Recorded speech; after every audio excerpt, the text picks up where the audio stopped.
National Weather Service has issued a tsunami warning for the coastal areas of northern and central California, including the following counties: Sonoma, Marin, Napa, San Francisco, San Mateo, Contra Costa, Alameda, and Santa Clara.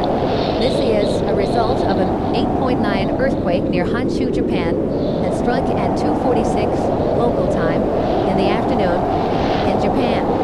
The tsunami wave is generated and is expected to arrive in San Francisco at the mouth of San Francisco Bay at 8:08 a.m. this morning. The tsunami warning means a tsunami is imminent and that coastal locations in the warned area should prepare for flooding. The National Weather Service is updating conditions hourly or as conditions warrant. This concludes the activation of the Emergency Alert System.